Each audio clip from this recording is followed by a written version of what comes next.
So, I've seen tons of how to get high KUD videos floating around, pretty much since the beginning of Titanfall really coming out.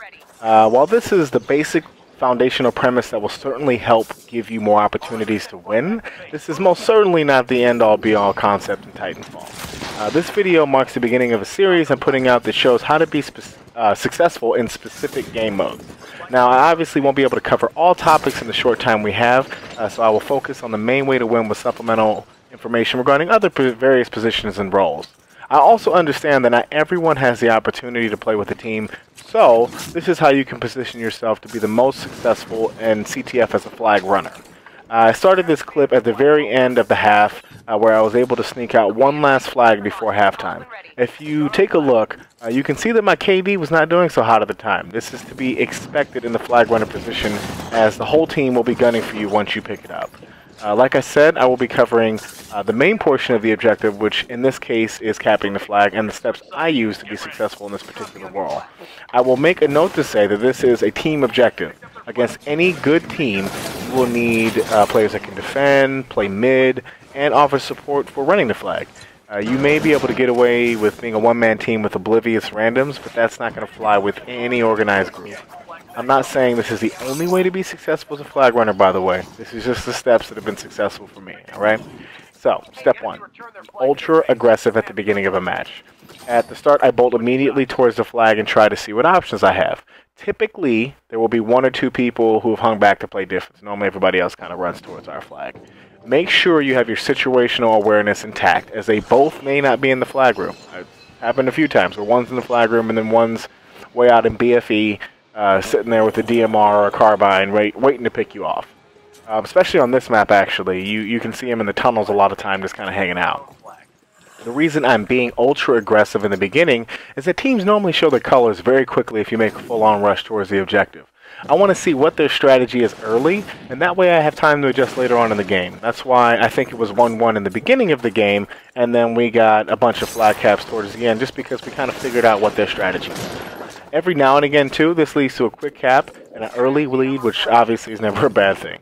Once I'm in the flag room, I check the mini-map and try to assess where the enemy is on the map. I feel like this step often gets ignored in the heat of battle. This shows when you see the opposing team taking the same route over and over with no regard to my team's defenses. This brings up a good point also, to have a backup plan. On any map, I have 2 to 3 quick routes that I can take that will allow me to counter what the team is doing and showing me.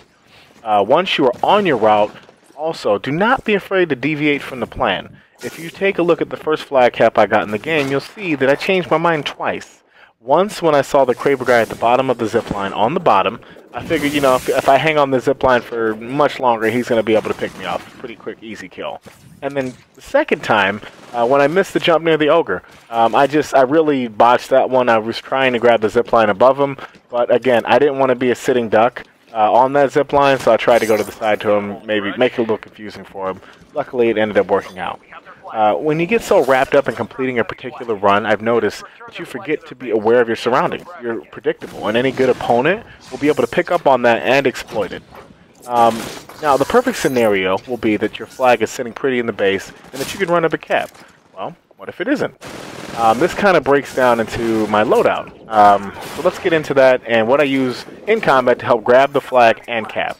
So close-range loadouts work the best in these situations as a flag runner, as you will typically be in a very enclosed space, either when you're grabbing the flag or capping it. The opposing team will also have the advantage of knowing exactly where you are, so you want to be able to respond very quickly and efficiently.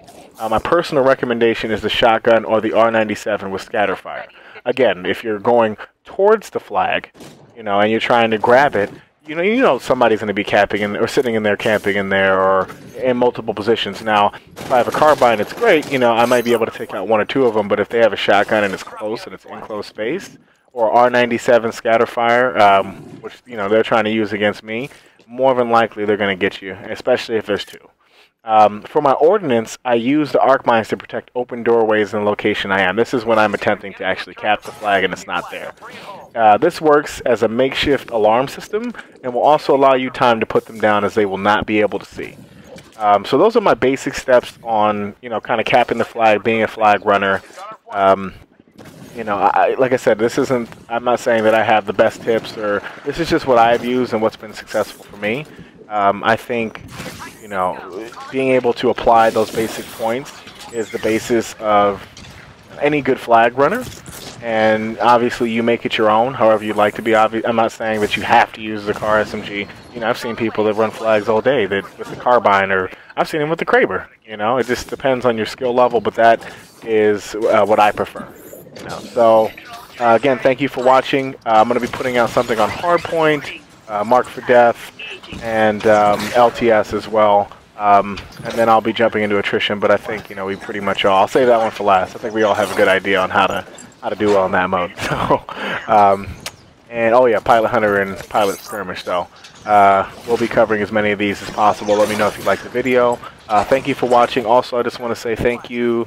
I saw that we have 50 subscribers now to the channel. Just want to thank you guys very much. I appreciate you guys taking the time to do that. And you know, I've had a lot of communication with people on the videos and in the forums. So I appreciate every like/subscribe I get. So look out for the next one. Can't wait to put it out, and I'll talk to you guys soon. All right. Pilot, your pipe will be ready in 2 minutes. Okay, flag's back at our base.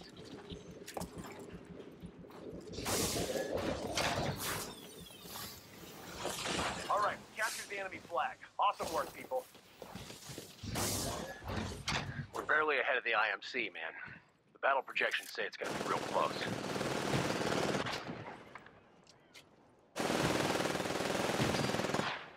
Hey, your Titan will be ready in 60 seconds. Got the enemy flag. Now bring it home.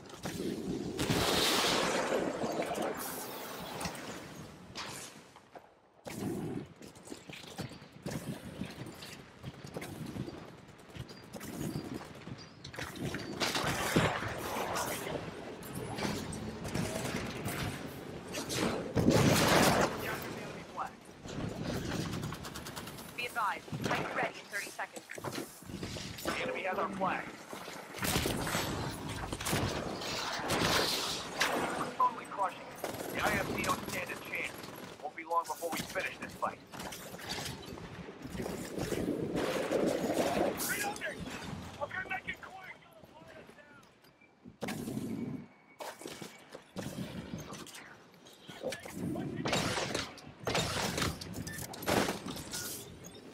The enemy captured the flag. The IMC have our flag.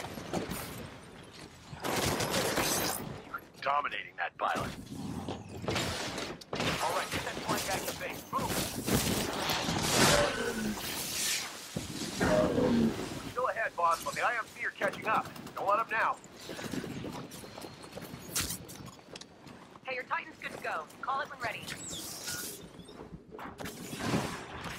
The enemy dropped our flag. The flag has been returned to base. Good work. Captured the enemy flag. Well done.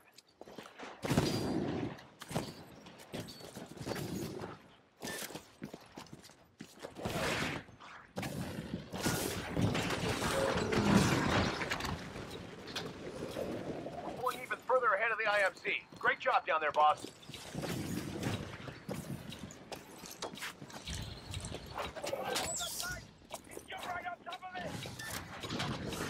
All right, we